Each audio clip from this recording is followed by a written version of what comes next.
Greetings, I am Chris McKinney. I am Danielle Jones. I am Jordan Hall. And I am Darrington Fowler, and we are Strategies Unlimited Consulting Firm. What we're going to do is we're going to talk to you guys about you guys. We're going to get into the history of Nordstrom. Then after the history of Nordstrom, we're going to go ahead and go into the mission, the vision, and the value statements. We're going to look at you guys' internal and external affairs through the SWOT analysis.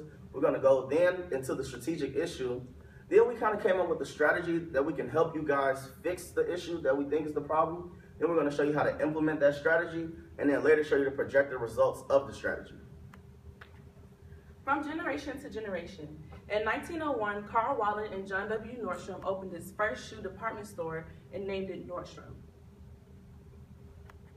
In 1960, the company was named the largest shoe store in the country, including 8 locations. And in 1971, the company went public. Also, the annual sales surpassed over $100 million, and the company was the largest volume fashion specialty store on the West Coast.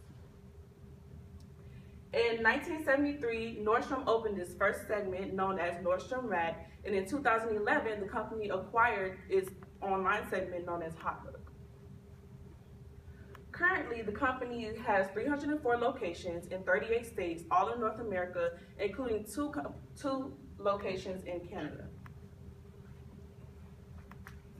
Once again, I am Jordan Hall, and I am here to talk about you guys' vision, mission, and value statements. You guys' mission statement should compose of these 9 essential components. After reviewing you guys' mission statement, we realized that you guys' mission statement was missing a very good amount of the components that we showed before, which consist of technology, the concern for growth, survival and profitability, philosophy, self-concept, the concern for the public image, and also the concern for you guys as employees. With that in consideration, we went ahead and revised you guys' mission statement and came up with this one right here. Also, with you guys' current vision statement, it wasn't basically doing what the vision statement was supposed to state. So we went ahead and revised it and came up with this vision statement saying that Nordstrom seeks to become a global leader in giving customers the most compelling shopping experience possible. Also, you guys have some very well vision statements provided. One of the vision statements that we truly liked the most, which was fashion changes, shopping changes, but you guys' commitment stays the same. Now we're going to get into you guys' internal and external affairs through the SWOT analysis. First, we're going to start with your strengths. As you guys already know, you've cornered about 7% of the market when it comes to department stores and industry retailing. One of your next strengths is that you guys are the most digitally savvy stores in your arena, meaning you have the top of the line equipment when it comes to checking out customers, when it comes to keeping your products in line or knowing your inventory. And the last strength that we feel like is really good for you guys is email marketing. What you do is when someone purchases something or anybody comes through your store or goes to guest services or customer service, you guys have them fill out a form which gives you their cell phone numbers, their email, their address. So the people that shop with you or work with you guys, you continuously send them different promotions and sales on products that they bought or products related to the ones that they bought so that they could come and shop with you guys in the future. Now, what I did notice is when we dug into you guys' background, we noticed a couple weaknesses. One of the weaknesses is that TJX is one of you guys' main competitors, which is the overhead of like TJ Maxx and Marshalls and companies such as that. You guys mirror each other as far as liabilities are concerned. You guys spend about the same in liabilities, but TJX doubles your revenue and actually triples your net income. Next, we notice that you have a lack of television presence. You only really advertise to people when they come and shop with you, but new consumers or new customers who never heard of Nordstrom don't have a way of hearing about you because you guys don't advertise on television.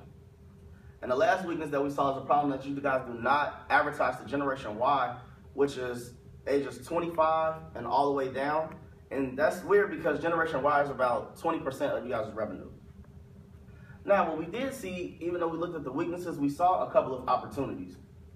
First, Sears and Walmart's revenues are declining as far as the industry is concerned. They're moving towards bowing out of the retail industry and they're moving more towards like super centers and warehouses.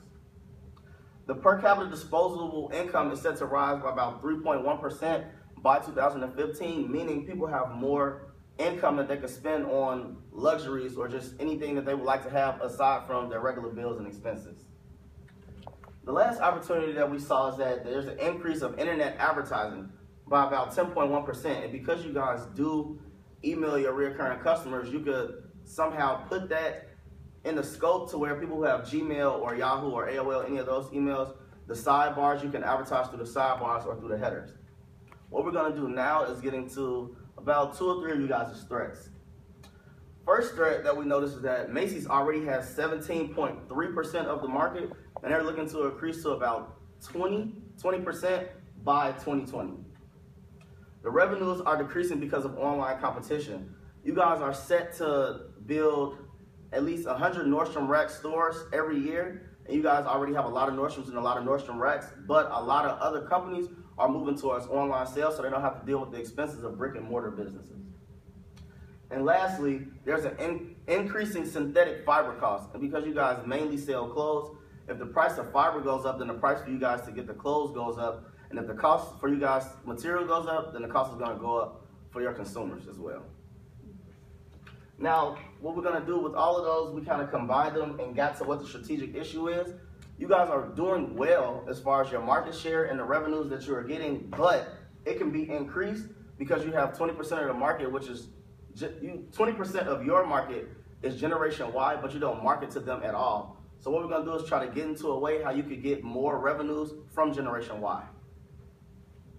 Okay, greetings. I am Chris McKinney again, and our recommended strategy for you guys is simple. It's Nordstrom U. Nordstrom U is a marketing campaign that is 4-tiered, has 4 sections that we'll get into, that's all centered around gearing towards getting those consumers from Generation Y into buying our products, knowing about Nordstrom, and being fully involved with Nordstrom. The first phase of the Nordstrom U marketing campaign is the U Club. The U Club is a club for members that sign up either in-store or online, and they receive special discounts. They receive up-to-date news about Nordstrom, the different activities Nordstrom is holding, the new stores that are opening within Nordstrom around the country, as well as special promotions that are not necessarily seen through the in-store promotion ads. Phase 2 of the Nordstrom U marketing campaign will be a social media contest. In order for us to gain more awareness of the Generation Y, we felt that being a heavy social media presence would be a good way to attract their attention. So the social media contest will be a $200 gift card for 6 men and 6 women each quarter, for them to show their style, take a picture of their style, and tag the Nordstrom U hashtag on both Instagram and Twitter. And those contestants will be selected randomly each quarter that will total 48 winners every year. Stage 3 will be the Nordstrom U Collegiate Tour. This collegiate tour will be a tour of 12 cities across the United States that Nordstrom is already located in, that will basically bring brand awareness to different college campuses around the United States, as well as bringing live music. There will also be a scholarship presentation to the students. Will be $1,000 for one man and one woman on each stop of the tour as a scholarship. Also, the brand ambassadors that will serve as the link between Nordstrom and the different college campuses will also spread the word about the internships that Nordstrom offers through their company. Stage 4 will be the TV advertisements centered around the slogan, "How do you Nordstrom?"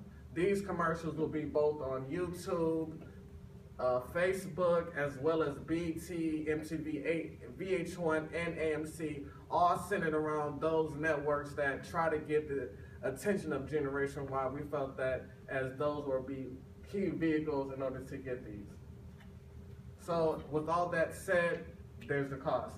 $8.1 million will be the cost in order to implement this strategy.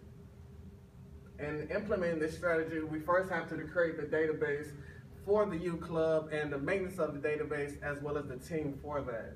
Also, we need a committee to lead the Nordstrom U social media campaign each quarter as they give out the recipients. Lastly, they would need to solidify the contracts with the different colleges and cities that we're going to alongside the collegiate tour. I know you're wondering, how much is this going to cost us? Well, here we broke down about a good portion of the cost as far as the implementation plan. We're going to have to hire, of course, so many executives to either head the tour or to head the department of Nordstrom U. First, we're going to have to hire a vice president, which is going to be about $85,000. After that, we have to hire an executive director who's going to be over the Nordstrom U collegiate tour, which is going to be $70,000. And these are annually, by the way. Then we're going to have to hire regional managers. We're planning on hiring 4 managers, and that's $60,000 per manager. And then times 4, that of course will be $240,000 per year for your regional managers. After that, we're going to hire district managers, which is going to be 12 district managers because the tour is going to 12 different cities where Nordstrom is present. And it's going to be $45,000 per district manager, times 12 managers is $540,000. Then after that, we're hiring brand ambassadors, and those are just people who are really going to be the link between Nordstrom and the link between the colleges. So between Nordstrom and the colleges are the brand ambassadors, and we're going to give them more so an incentive versus the salary, which is going to be $300 per brand ambassador times 240 is $144,000. Okay, and for the advertisements, we have 2 sets of advertisements that will be showing to the public. The first set will be the TV advertisements. We chose the networks of BET, AMC, VH1, as well as MTV, because those networks are all centered around the younger age group, the group that we're trying to attract. And the cost to put those commercials out on an annual basis will be $6 million, roughly $6.3 million. Next, we have the online advertisements. Will be a different set, still centered around this campaign, How to Use Nordstrom. $150,000 of that will go to YouTube advertisements, the click per view, as well as the Facebook advertisements, which will total around $120,000, which is also click per view. And next we have the presentation of the scholarship recipients, as well as the presentation of the social media contest winners that will happen on an annually and a biannually and quarterly basis. Biannually for the scholarship recipients, and quarterly for the social media contest winners. And that will total $9,600 and $96,000 respectively. What we're going to do is talk to you about the projected financial benefits. So I know you guys are thinking like, wow, that's a lot of money. But what we're planning to do is increase your revenue by 10% over the course of the strategy. And our strategy is for a span of 3 years. So of course, if the strategy doesn't work in about 3 years, or you guys are measuring it and you see it's not really increasing your revenues, we would actually ask you guys to bow out of the strategy. But with the confidence in the strategy, we believe that we'll increase the revenue by 10% because Generation Y is 20% of you guys' actual revenues. For our projected consumer or customer benefits, currently the customer loyalty and retention is at 83%, and our plan with the strategy of Nordstrom U is to increase that to 90%.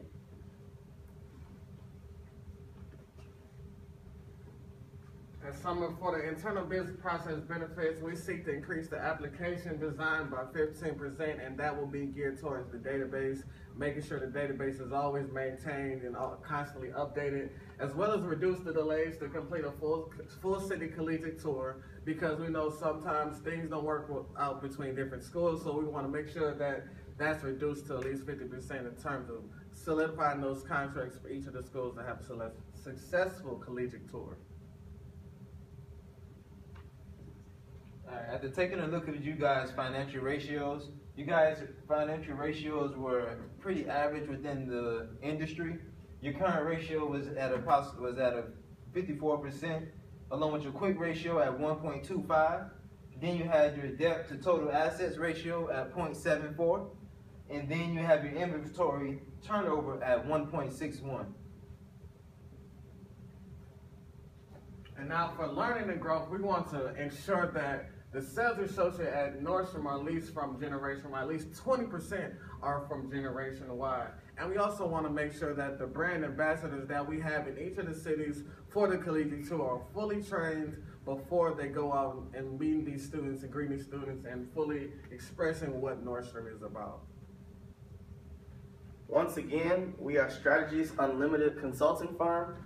And if you guys have any questions, feel free to email me at barringtonfowler@yahoo.com. See you at graduation.